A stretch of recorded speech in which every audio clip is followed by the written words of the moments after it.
ئێزیدی وەک نەتەوەکردن و وەک ئاینیش کۆنترین ئاینی ڕۆژهەڵاتی ناوەڕاستن کە بە لانکەی لەدایکبوونی ئاینەکان دادەنرێت. ئێزیدی ئێستا وەک کەمینەیەکی ئاینی ماونەتەوە کە ژمارەی یێزیدیەکانی ناوخۆی کوردستان نزیکەی 9 ملیۆن کەس دەبن و ژمارەیەکی زۆریشیان لە کۆمارەکانی یەکێتی سۆڤیەتی پێشوو بڵاوبوونەتەوە کە لە سەردەمی ئۆسمانیەکان بۆ ئەوێ ڕایان کردووە. هەروەها ژمارەیەکی زۆریشیان ئاوارەی وڵاتانی ئەوروپا و بە تایبەتی ئەڵمانیا بووینە.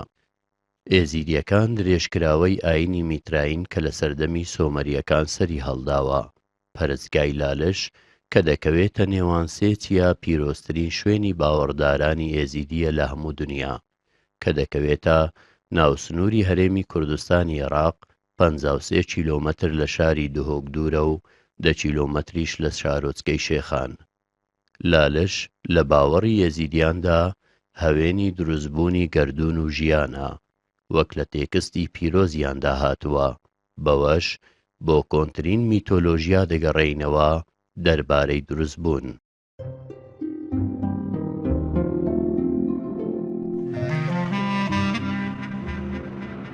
بەرێ نە ئەرد هەبوو نە ئاسمان، نە بەحر هەبوو نە بنیان، نە چیا هەبوو نە سکان، پەتشێ منێ جەبارە ji durê efrandibû çara axew avew bayew agira av ji durê weriya bûye behr û pengiya peçê min merkeb best û li nav geriya peçê min li merkebê dibû swara padşayew her çaryara têk seyirîn li çar kinara li laleş sekinîn û گوتن ئەڤە حەق وارە حەق وارە و سەکنین ئێڤێن هاوێتە بەحرێ و بەحرمەین دۆخانێک ژێ دوخنی هەر هەفت ئاسمان پێنژنین.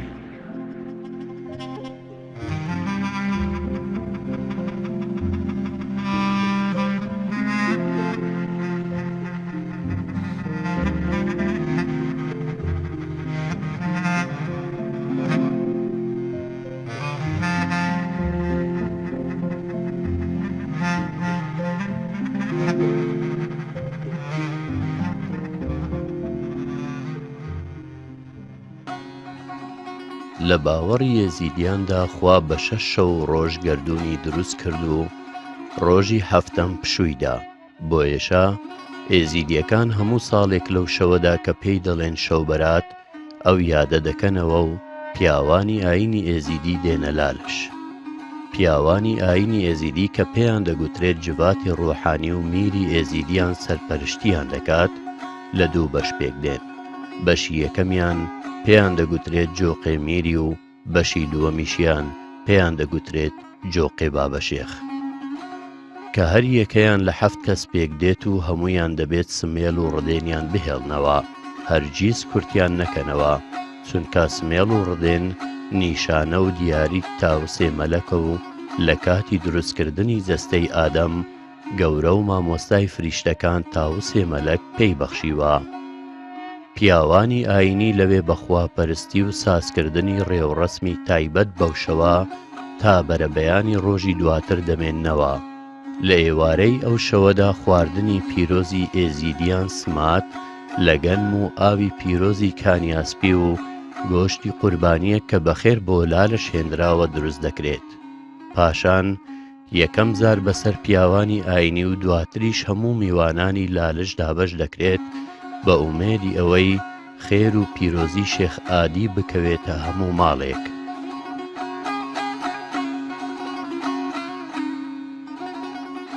دواتر ڕێوڕەسمی قەنتار بەڕێوە دەچێت کە پیاوانی ئاینی ئەنجامی دەدەن و خەڵکیش تێکەڵیان دەبێت. پیاوانی ئاینی بە دەوری چرایەک دەوەستن کە سیمبولی دوڕە کە ئاوی لێوەری و پاشان ژیانی لێ دروست بوو.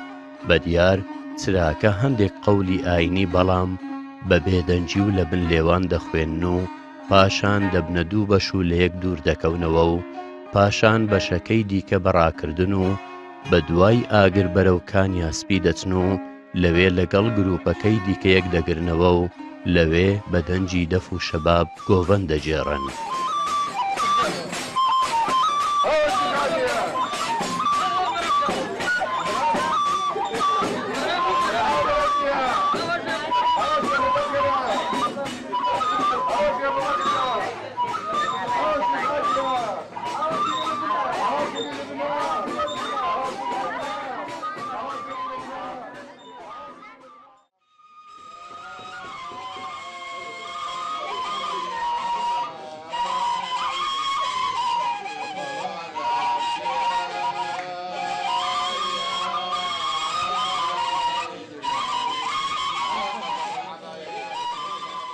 لە شەوی بەرات وەک شەوی هەموو جەژنەکانی دیکەی ئێزیدیان ڕێوڕەسمی سەما بەڕێوە دەچێت کە سەمایەکی ئاینی و پیرۆزە.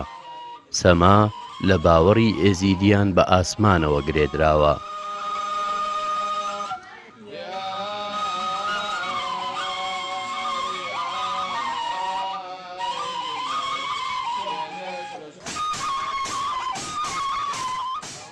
سەماچێشەکان لە بەردەرگای شێخ ئادی دەست پێ دەکەن. سەرەتا فەقیری بە خەرقا کە جلوبەرجی ڕەش دەپۆشێت سەری سەما دەچێشێت و نوێنەرایەتی تاوسێ مەلەک و شێخ ئادی دەکات. لە دوای ئەویش پیاوانی دیکەی ئاینی بەڕێز سەما دەچێشن کە سەرەتا لە 7 کەس پێک دێن و پاشانیش 7 دیکە دێنە پاڵیان. سەما گزارش لە سوڕانەوەی ئەستێرەکان بە دوای ڕۆژ دەکات. هەروەها چۆن فریشتەکان لە ئاسماندا بە دەوری ڕۆژدا دەسوڕێن، ئەوە لەسەر زەویش ئەوان بە دەوری ئاگر دەسوڕێنەوە کە هێمای ڕۆژ و ڕۆناچیە. سەماچێشان بە شێوەیەکی تایبەت دەجوولێن. دەستی ڕاستیان دەخەنە سەرشانی چەپیان و بە هێواشی بەسەر دڵیان دەهێنە خوارێ و قاچەکانیشیان بەسەر زەوی دەچێشن وەک خۆشکاندنەوە و حالەتێکی تایبەتی عێرفان. لە کاتی چێشانی سەمادا دەبێت چرایەکی گەورە لە ناوەڕاست هەبێت و تاوەی بخوریش کە ئافرەتێک هەڵی دەگرێت دەبێت لە نزیک سەما بێت. بە هیچ شێوەیەکیش نابێت ئاگر بکوژێتەوە یان فتیلەیەکی چراکە بکوژێتەوە.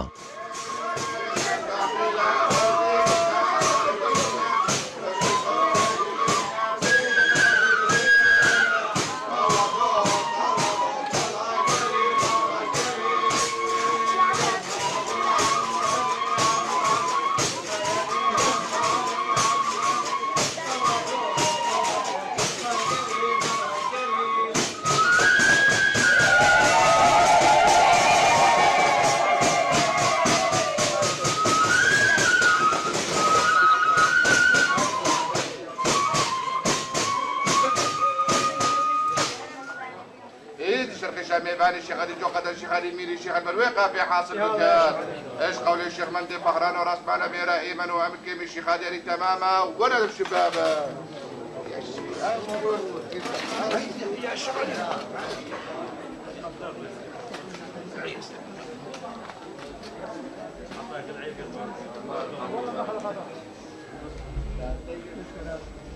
اولا ما اولك قالك كرنا قالك جارة هندك كار العرديتنا كرن الجريداينا بعزماني وقت او شقلتو تيتا رون كرن نيفكا صمايدا او نيشانا روجيا وقت الدورة روجيت زفرن او صماكيش كدو جوقتن هر جوقت هفت مروفن شارده صماكيش الدورة روجيت زفرن او وصا ديارت كان بيروزي وخوشكاندن بوي روجي او تمثيلا قالك كوكبات كان العزماني كو افيل دورة روجيت زفرن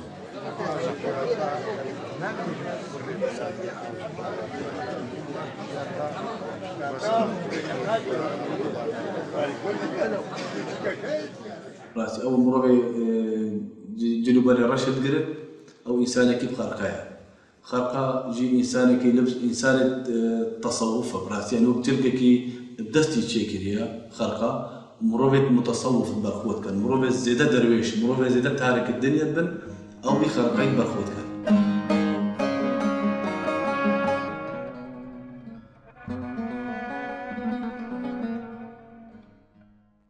ڕای زۆر دەربارەی ناوی لالش هەیە. ئەو ناوانە پشت بەسەر چاوەی زانستی نابەستن، چونکە لێکۆڵینەوەیان بۆ نەکراوە و پشکنینی ئارکۆلۆژی بۆ نەکراوە بۆ زانینی مێژووی دروستبوونی یان مانای ناوەکەی. یەکێک لە ڕایەکان وشەی لالش وا شرۆڤە دەکات کە لە دوو بڕگە پێک هاتووە، لاڵ و لش، بە مانای کەڕ و لاڵ، چونکە شوێنێکی پیرۆزە و ئەوەی دەچێتە ناوی دەبێ بێدەنگ بێت و لەبەرخوا بپاڕێتەوە.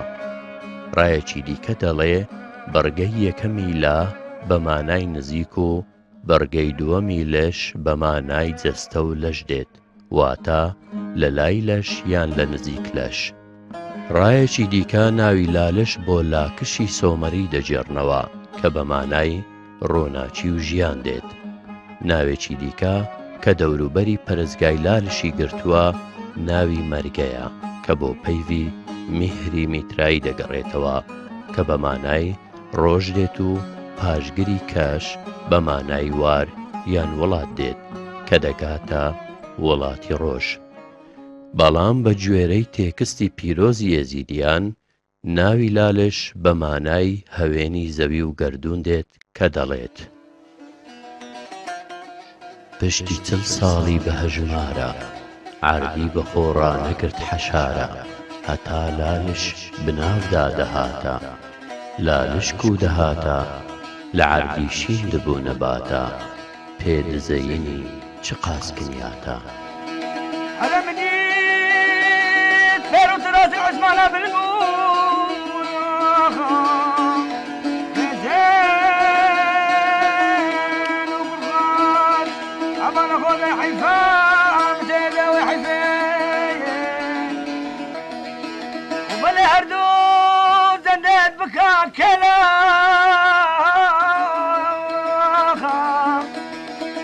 أنا وقت جاك وجماشي خالي بيت هقا اختيار هقا المكار هقا سفيل وهقا بلنقات بيجي 1000 و 100,000 رحمة الله البانكيلا خريبا جارو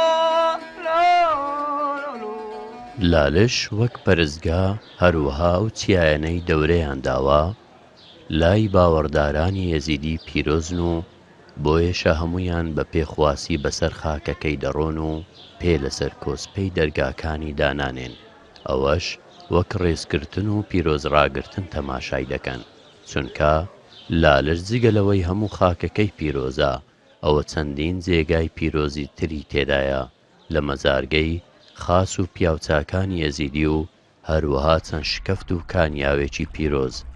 بەڵام لە هەمویان پیرۆزتر لای ئێزیدیان ئاوی کانیاسپیە. لە باوەڕی ئەواندا کانیاسپی پێش هەبوونی گەردوون و ژیان هەبووە، هەروەها لە کاتی تۆفانی نوح ئاوی کانیاسپی لەگەڵ ئاوی تۆفانەکە تێکەڵ نەبووە و وەک ڕەنجی شیر بە سپی و خاوێنی ماوەتەوە.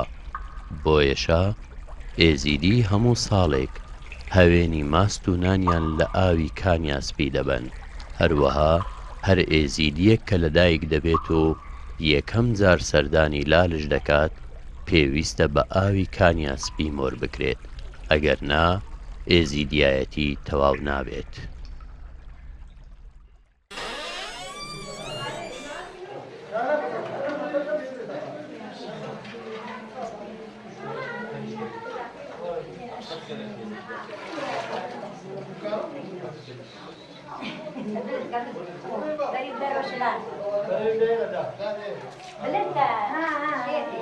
كان في مرض دواء بكات وكان في بوا بيلت وخضار صالي بكات وزي باطنية تولي والله نتينا يا كان في الزيت من الشيخ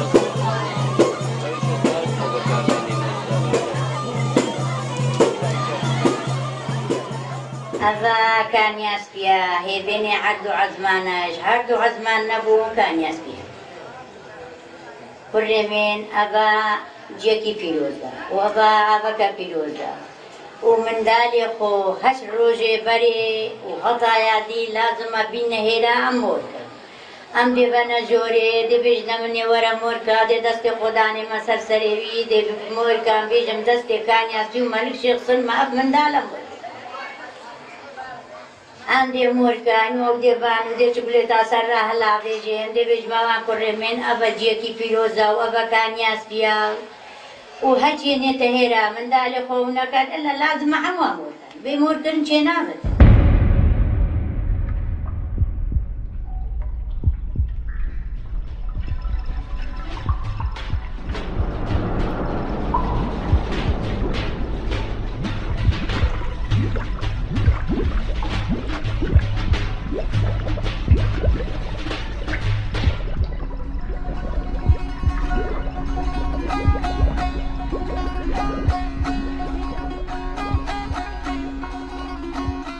هەروەها ئێزیدیەکان باوەڕیان وایە کە خوا ئادەمی لە لالش و بە خاچی لالش و بە ئاوی کانیاسپی دروست کردووە.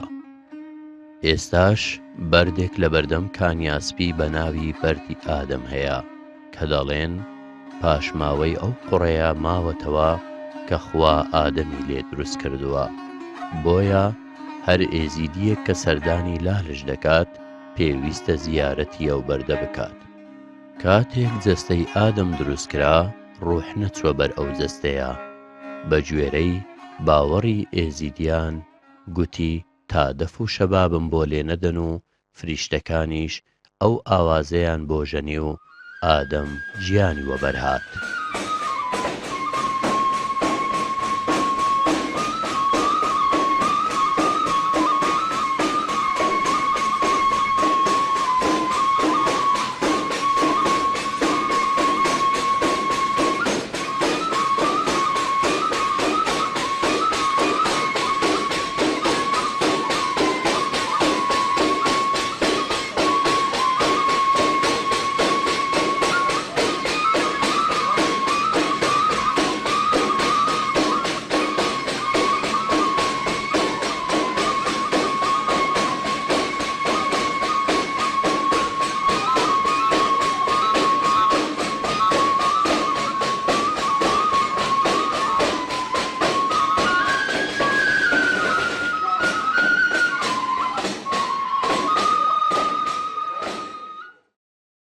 ئێزیدیایەتی وەک ئاین و لالشیش وەک زێدگای ئەو ئاینە بە سێ قۆناغی گرنگ و مێژووی تێپەڕیون.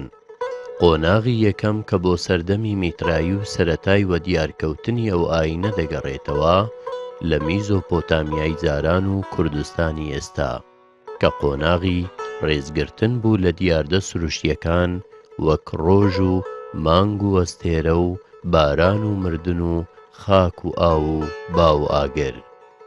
هەر یەک لەو دیاردە سروشتیانەش خوایەکیان هەبووە، بەڵام خوای هەرە پیرۆزیان میترا یان ڕۆژ بووە. قۆناغی دووەم لەگەڵ هاتنی ئیبراهیم خەلیل دەست پێ دەکات کە قۆناغی یەکتاپەرستیە و قۆناغی سێمیش کە گرنگترین قۆناغا هاتنی شێخ ئادی کوڕی زاڤری هەکاری لە ناوچەی هەکاری بۆ شام و پاشانیش بۆ لالش کە ئێزیدیەکانی جارێکی تر لە لالش کۆ کردەوە دوای ئەوەی لالش بۆ زیاتر لە 100 ساڵ لە ژێردەسەڵاتی کریستیانەکان بوو. شێخ ئادی کە پیاوێکی سۆفی و عێرفانی بوو باوەڕی ئێزیدیانی لە بنکراسی عێرفاندا نوێ کردەوە و گەلێک ڕیفۆرمی لە ناو جوواکە ئێزیدیاندا کرد کە لەگەڵ سەردەمەکە بگونجێن. ئێزدی ئیرۆ تولێ برنا ملەتێکی خودێ ناسە بێژن خێر و شەرش دەرگەهێ خودەیە. ئێزدی باوەریە 7 ملیاکەتاتینە. عەزراییل، جبراییل، میکایل، دەردایل، شەمقایل، عەزازیل، ئەسرافیل ئەوەن هەڕەف مەلەکت کەبی بەری خاسا چەندی بەدیل ئەوجد ڕاوەستاینە حزرەتە مەلکەی جەلیل. سەرۆکی هەڕەف ملیاکەتە تاوسی مەلەکە نورا خودەیە. نورا خودێ چێ بوویەش سوڕا خودێ چێ بووی.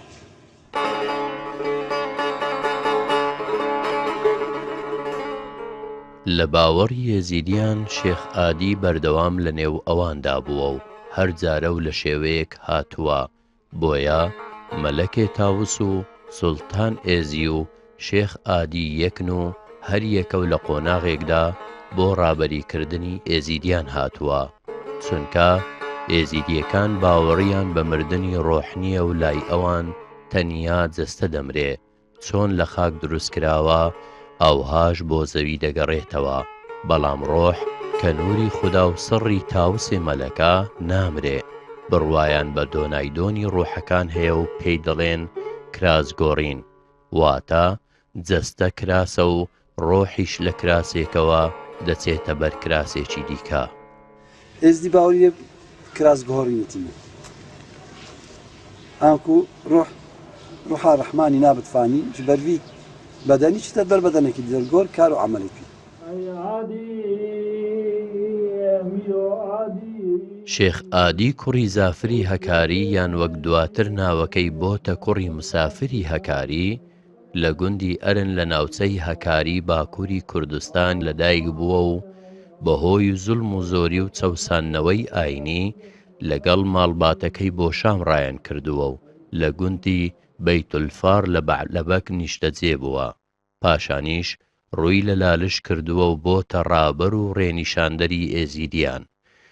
شێخ ئادی پیاوێکی سۆفی و عێرفانی بووە، بۆیەشە لە نۆژەنکردنەوەی بیر و باوەڕی ئێزیدیان عێرفان و خۆشکاندنەوە پێگەیەکی دیاریان هەیە.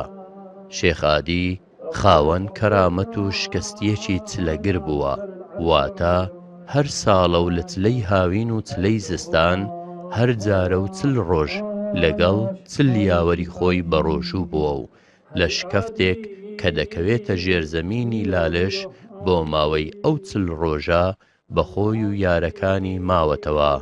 ئێستاش هەموو ئێوارەیەک بەو یادا چل چرا لە نێو ئەو ئەشکەفتە هەڵدەکرێن و کەسیش بۆی نییە بچێتە ناو ئەوە شکەفتە، چ ئێزیدی بێت یان غەیرە ئێزیدی، چونکە ئەوە بەشێکە لە پاشماوەی سڕ و کەرامەتی شێخ ئادی، واتە سڕ و کەرامەتی تاووسی مەلەک. شێخ ئادی عەلەیهی سەلام وەختێش جەبل هەکار هاتیە لالشێ چەند شێخ مەشایخ العالەمی و دنیای قەستاوی کردن ئەش ئیسلامەتێ ئسابیئە ئەش فەڵا ئەش دنیای هەمێ هاتن جەنگی شێخ ئادی وەختێ ڕێنی شێخ ئادی ئەو سڕەیە سڕە تاوسی مەلەکە ئەو ضەرب و کەرەمان نەکوی هەی وان شێخا وان سەیدا وان هەموو ئەدیانە هەموو تایع مەتعکردن سەردەستی شێخ ئادی لەن سرە شێخ ئادی سڕەکە مەزم بوو تاوسی مەلەکە بناوێ خۆ برێکرد بۆ عەردا شێخ ئادی بن مسافر.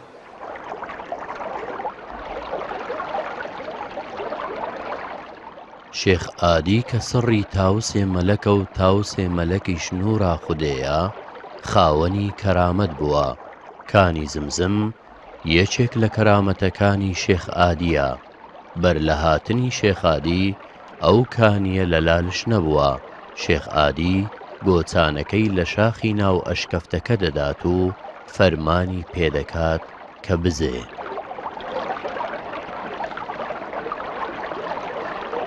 جوامێر وەختی شێخ ئادی هاتی لالشێ زمزم نەبوو، بەلێ هەر کانیاس پێیا بوو. وەختی هاتی لالشێژی بەر بوو زمزمێ بینێت لالشێ و ئاوەک پیرۆزە وژبەر چی بینێت چەند و شێخ ئادی جوامێرە چلەخانەی چلەت گرت. وەختێ چلەگرت باشی چێنابشت چلەخانە خۆ دەرکەبێت هەتا چ ڕۆژوی خلاص بوو. ئەو ئاوا پیرۆژی چلەخانەیە دەرباست بێت ئەت بەروێرە فەتارە خۆ سەحورا خۆ بوێ ئەش بەروێ ئاوا زمزمێت کردن.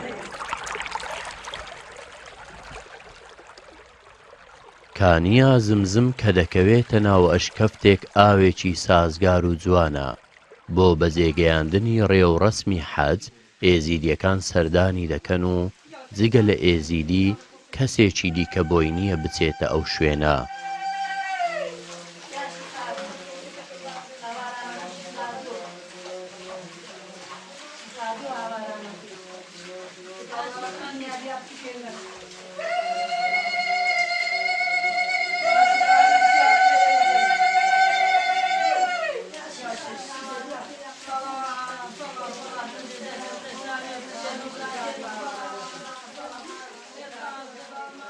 لەسەرەوەی کانیا زمزم مەزاری شێخ ئادی لێیە کە ئێزیدی بە سوورانەوە بە دەوری و نزا خوێندن و گۆتنی ئاینی پیرۆزی دەکەن. گۆڕی شێخ ئادی دەکەوێتە بن گەورەترین قوببەی لالش کە دوو قوببەی دیکەی لە تەنشتەوە هەیە و سەری هەر قوببەیەکیش هەلێلێکی پێوەیە کە بە ڕەنجی کەسک و سۆر و زەرد و سپی ڕازاوەتەوە.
لە مەزاری شێخ ئادیەوە دەچیە هۆڵێکی دیکەی درێژ و لەو هۆڵەشدا جەڕە و کوپەی گەورە و دێرینیان تێدایە کە تەمەنی هەندێکیان نزیکەی 1000 ساڵ دەبێت و زەیتی زەیتونە پیرۆزەکانی لالشیان تێدا هەڵدەگیرێت.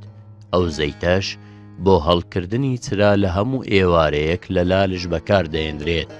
ئەو چرایانە لە نیشان و سەرمەزاری خاس و بابچاکان و سەرتاپای گەلی لالش دادەنرێن، بە تایبەتیش لە ئێوارانی چوارشەممە و هەینی، هەروەها لە ئێوارەی جەژنەکاندا، چونکە لالش هەرگیز نابێت ڕۆناچی و تیشی ڕۆژی لێدا ببڕێت، بۆیەشە پێی دەڵێن لالشێ میهرانی.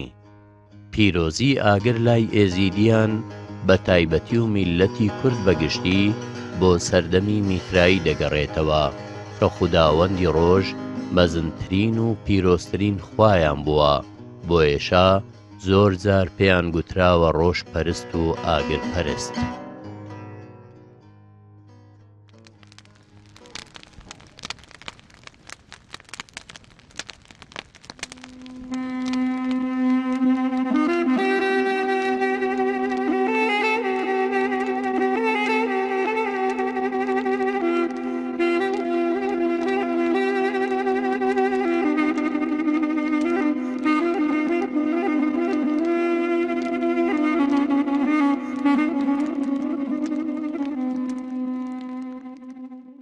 خودێ نورە، ڕۆژی نورە خودەیە. العادی ئاگر ڕۆنایەت دەت، چاوە جێتاریدا ئەم بێژی وەکو چاوە چرایەت خاسە ئەم هەڵکەین نیشانێت مێت ئێزدی ئەم تێنە هەڵکردن ئەف ئاگرت وان تاریدا ڕۆند کرد. ئاگرژی نورە خودەیە، پیرۆزیە ئاگری ڕۆنایەت دەت، تاریە ڕۆند کرد. چەند دنیا وەختێ چیە بوویش ئاخێر ئاوێ و بای ئاگر ئەم هەر چار پیرۆزن ئاگرژی ئێکەشوان ڕۆنایەت دەتە ڤیاردێ خودێ.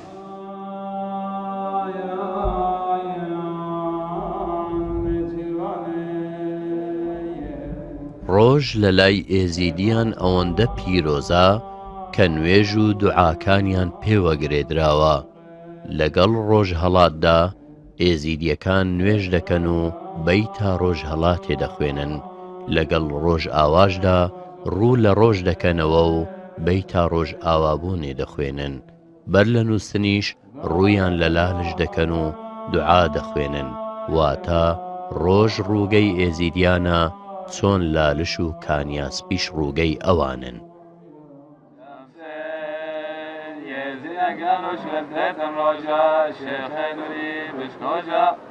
مالکه میران و گیان و دست ششم صلات و دوجا شگورو جلاتا شمسه یزدین گیان و شگورو جلاتا جبری مانگاتا مالکه میران و گیان و ششم زینان دبون ولاتا شگورو جردیا شمسه یزدین گیان و شگورو جردیا جبری مانگاتا مالکه میران و گیان و ششم زینان دبون دنیا لەسەر دیوارەکانی لالش نیشانە و سیمبولی زۆر هەیە کە ژمارەیەکی یەکزار زۆرتر لە ناوچوون، بەڵام زۆرترین نیشانە سمبولی ڕۆژە کە لەسەر دەرگای هەموو مەزارەکان و لە زۆربەی دیوارەکانی لالش هەیە لە شێوەی جیا.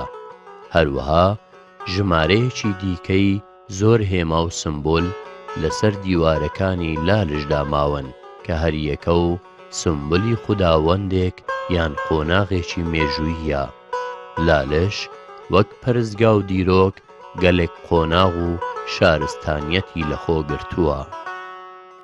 دیجا ئەو هێمانە هەبوونەوەن پەرستگاها لالشک بۆ بێ پڕانیە بۆ وێ چەندێت بەگەرەدەڤەکەینەوە و وێ خەلکێ وێ کوردستانە پشێوەیەکی گشتی و وێ دەفەری پشێوەیەکی تایبەت گەلە خوداوەند بێت پارێستین وەکی ئەو هەر هیمایەکی هێرە نیشانە خوداوەندێکی دێت و هیمایەکی کەڤەنتل هێرەوێ ئەو شک بژنێ بەری نهۆ الفترة السومرية هم ملهيرش ديكن أوش إله الخصم شكلي مروفكي ويني مروفكي جلكي كافنا يعني نب فان عربي بيجن ملامح نهو شويكي آسان كارير وكي چار گوشة كمبسيط آسانة وسرك السريدانة بجني خداوند زيدبون إله الخصم هێمایەکی دیکەی دیار لەسەر دیوارەکانی لالش مارە، بە تایبەتیش لەسەر دەریە شێخ ئادی کە پیرۆزترین شوێنی لالشە و زۆربەی ڕێوڕەسمەکان لەوێ دەکرێن، بە تایبەتیش سەما. مار پیرۆزی مەزنی هەیە لە نێو هزر و میتۆلۆژیای ئێزیدیاندا. مار زمبلە هەرە پیرۆز و بەرچاوە دەریە خاص و بابچاکت ئێزدیا و دەریە میرژن لالشێ دەریشی خادی. مار زمانێ طوفانە نوح و هێرڤە وەختە کەشتیا نوح بەرێکی چیای دای و نقل بووی کون بووی ئاف هاتیێ بێژین ماری خۆوەکی سەوکی لێ کرد و نەیە لە ئاف بێتە سەفینێ، یعنی ماری بەشەریەت خلاص کرد شمرنێ. مار نیشانە حەکیمیە و شارەزایەژی. یا خودێ دەستوری ئەوە دەرێ شەفتە ئاخا بەراتایە الهێرە ئەمبی دەری وەسا بەرات گری و پشتنگی ئەدگرین وەختێ بچینێ جۆر دەژیم دەستوری ناوێ خودێ وشی خادی وشکەفتە بەراتە ئەڤەیە خەلکەکت بێژتوێت ئاخا بەراتە چای تیروس عادێکی دیرن نینە ئەف دەرەیە و هەموو کەس چێنابەت بچتە جۆر غێر ماڵە فەقیری چنە جۆر و خلمەتکار. نیشانەیەکی دیکەی هەرە پیرۆزی ئێزیدیان بەراتە. بەرات لە خاچی لالش، بەڵام لە نێوەشکەفتێکی تایبەت کە لە شکستیەکانی لاو لالش و ئەندامانی ماڵە فەقیری کەسێکی دیکە بۆی نییە بچێتە ناوی. هەروەها ئاوی کانیاسپی دروست دەکرێت.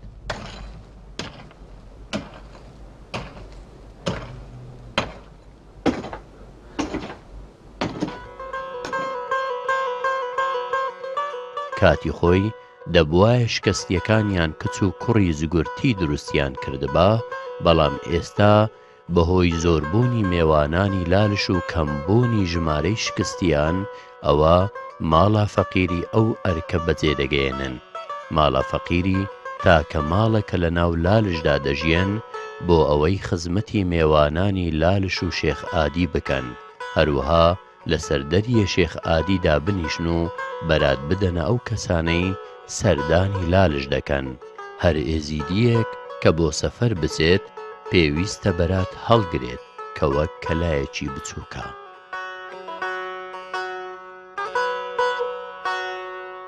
ئەوە بەراتێ ئێرشی خانیە بەرات نگمە گەلێک پیرۆزە جێنابەت ئێک دەرە بێ بەراتێ سم ئەو بەراتە ئێزیە بێتە بێ مالێ بەشی خادی براتك بد بخو مال أخو ورزق أخو مراز أخو ستار أخو هر مالك هيا برات المال يدانا إنه بخو صباح ولا زيارتي بيت روجت إذا زيارتي بيت پیرۆسش بێ بەراتین و چێنابێت ئەو بەراتە ئێک بێتە عایلا خۆ گوناها ئەکە دوو لێککە بن ئەو بن بێ بەراتێ پێکاتن چێنا بجارە ئەکەدی لێککە بن بەختەکە دانایەک بەرات دانایەک خلاص دژمنێت تێک بن ئەوێ تێک بن هەما بەرات دایەک چێنابێت بەختێ خۆ بەرن پیرۆسش بێ بەراتێ مانیرە بەراتێ شیخادینە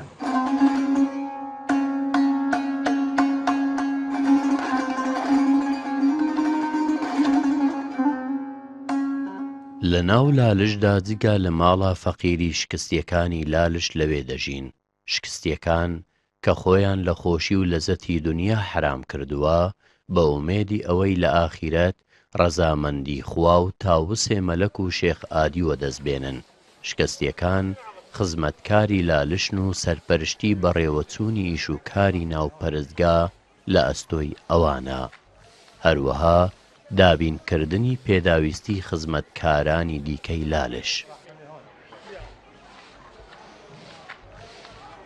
فەقیر یانی بۆ فەقیری وەک بەلەنگازی وەک شکستی ئێکە چێ کرد یانی ئێکە باش کرد خۆش خۆشیێت بێ دنیا کرد بێ دنیای بەرێ خۆدانە ئاخرەتێ و قەنجی و معریفەت و خێرکردن و ئەو خڵمەتەکردن بۆ خاتراوی خودێدا ئەو خودێ ئەشوان ڕازی بێت شکستی بێ مالێدا خلمەتا بێ مالێ گەلک خلمەتێک بێ مالێ دەستێوانن وەک بەیتا سبێ بەیتا جندی بەیتا هێواری سەرۆکیا خلمەتکارە هەموو ئەو ئەبرێ بەن و هەر تشتێکی کێم بێت پرسیارەوانژی بکەن بێژن ئەو تشتەشمەی کێمە ئەو حەزریاوان بکەن یا هەموو خلمەتکارە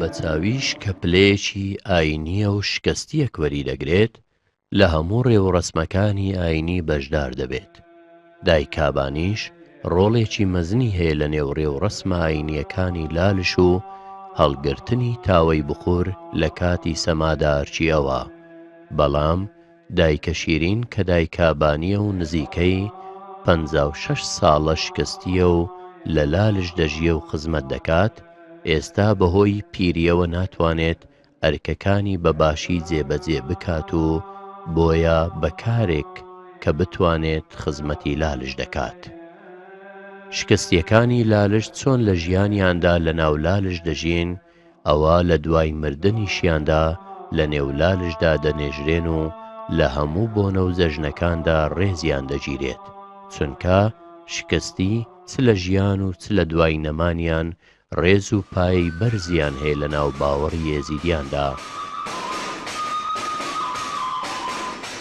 لە نێو جڤاکە ئێزیدیاندا سێچین هەنا شێخ و پیر و مرید بەر لە هاتنی شێخ ئادی تەنها پیر و مرید هەبووە ئەو سێچینە ناتوانن لەگەڵ یەک ژن و ژن خوازی بکەن و زۆر جاریش لە نێو یەک چیندا ماڵباتەکان ناتوانن لەگەڵ یەک ئەو کارە بکەن هەروەها لە دەرەوەی ئێزیدیایەتیشدا ژن و ژنخوازی لەگەڵ هیچ ئاینێکی دیکە ناکەن هەروسا ئێزدیاتی یەک تایبەتمەندی دینێکی داخراوەی گرتیە ینی ژن و ژنخوازی نابینە ئێزدیا و غێر دیانەتی دیان نیە ئەمکو ئێزدیاتی نەدینێکی تەفشیریە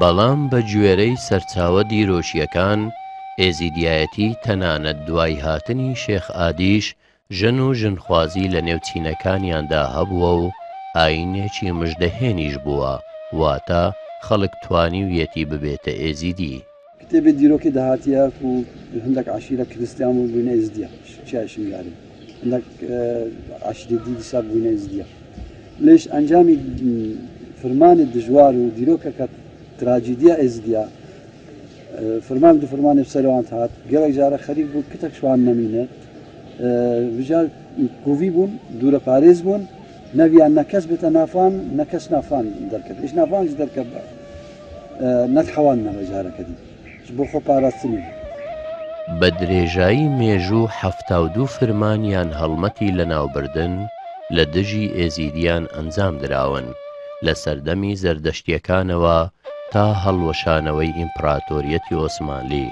بەهۆی ترس و ئەو جینۆسایدەی لە بەرامبەریان کراوە زۆرینەی تێکستە نووسراوەکانی ئێزیدیایەتی لە ناو چوینە و وەک خۆیان دەڵێن لە 12,000 قەول و بەیت ئێستا تێکستە تۆمارکراوەکانیان لە 200 تێپەڕ ناکات کە لەلایەن شێخ فەخری ئادیاوە نووسراون کە بە کۆنترین دەقی نووسراوی ئەدەبی کوردیدا دەنرێن و تەمەنیان لە 900 ساڵ زیاترە.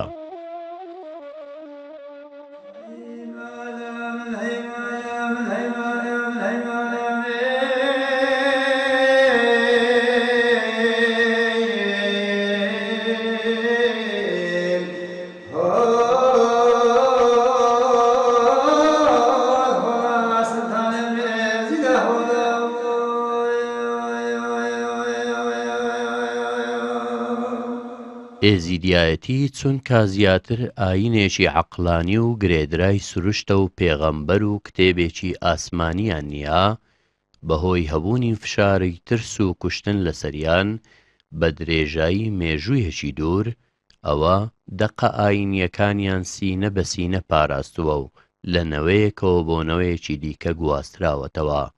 بەڵام ئێستا بەهۆی پەیدابوونی دەرفەت و کەمبوونەوەی ترس لەسەریان دوای ڕووخانی ڕژێمی بەعس لە عێراق و گرنگی پێدانی حکوومەتی کوردستان بە داخوازیەکانیان چەند قوتابخانەیەکی ئاینی هێزیدی لە دەڤەرەکانیان کراونەتەوە و لە پشووی هاویندا وانە بە منداڵەکانیان دەڵێن کەسانی ئێزدی بێت زمانی خۆی هەشوابێت زمانی لە غافکری بێت لە ئاخنا خراپ پاشی دیوانە شێخادی حەزرە دووری کوفریە و زەویە و قەبەرێ و نەبووی بوختانیە بێبەختی نەکە زمانی خۆ ئاخنا تەعلیا بوونە نەکەت ئەب زمانی خۆ سون نەخۆت نەپراس و نەبدەرە و چەمپ و سون یە بارگرانە چێنابێت ئێزدی سون بخۆن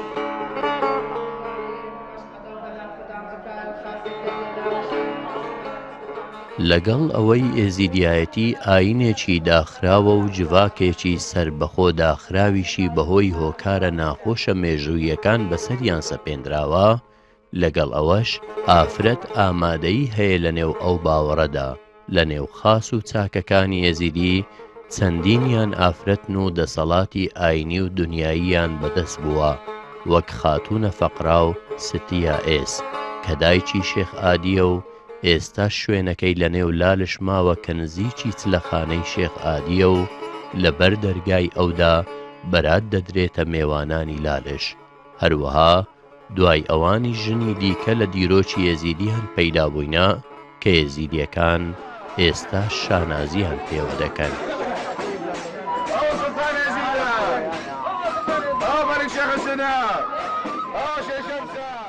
مۆزیک و گۆڤەند و کاری هەرە پیرۆزی ناوباوەڕی ئێزیدیان و وەک بەشێک لە خواپەرستی تەماشا دەکرێن. بۆ ئێشە لە ناولالش بەردەوام دەنجی مۆزیک دەبیستی و گۆڤەندی ئاینی دەبینرێت.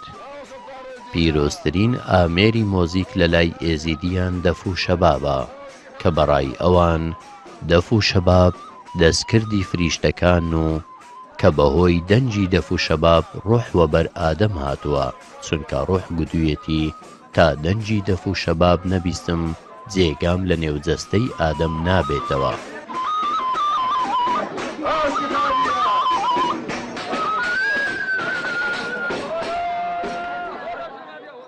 لە نێو ئێزیدیاندا دەستێکی تایبەت هەن کە تایبەتمەندن بە لێدانی دەف و شەباب ئەوانیش پێیان دەگوترێت قەواڵ. قەواڵەکان وەک شێخ و پیر و مرید لە دایک و باوکەوە قەواڵن واتە بە بنەماڵەوە بەڵام ئەوانەی کە دەف و شەباب لێدەدەن دەبێت لە منداڵیەوە فێر بکرێن بۆ ئەوەی ئاوازەکان بناسنەوە و بزانن بۆ چ بۆنەیەک و چ سەمایەک چ ئاوازێک پێویستە.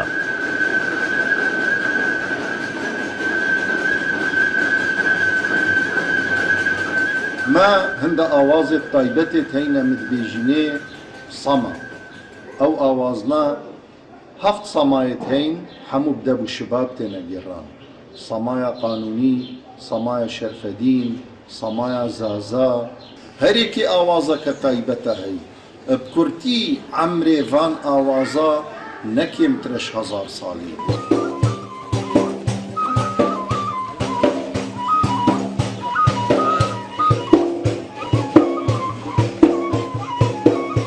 ئایینی ێزیدی ناوەکەی لە وشەی ئێزیدای سۆمەری هاتووە کە بە مانای ڕێگای ڕاست دێت، پاشان بۆتە ئێزدان و یەزدان بەو شێوەی ئێستا لە ناو کووردا بۆ خوددا بەکاردەهێنرێت.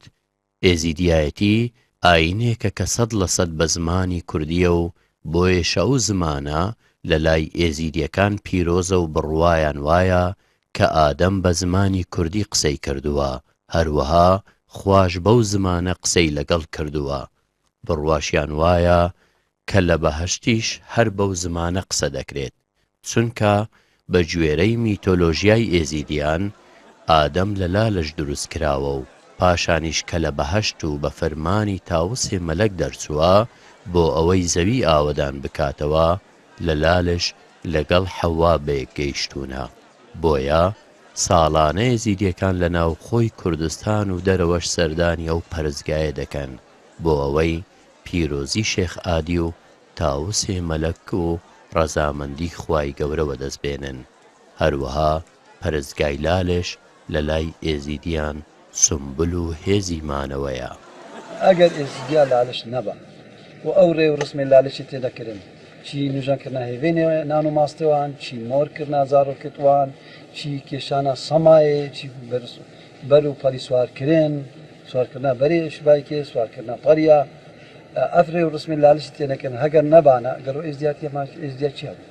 ئەگەر قەول و بەیتا سبێت لێت دەبوتن و بەیتا هێڤاری لێت دەبوتن و نیشانی تەڤایە خاص و بابچاکێت ئێزدیا لێە، ئەگەر مەلالش نەبا یعنی ئێزدیاتی نەما. لالش بۆ ئێزدیات شتێ هەرە پیرۆزە، لالژی کوردی تا کوردستان.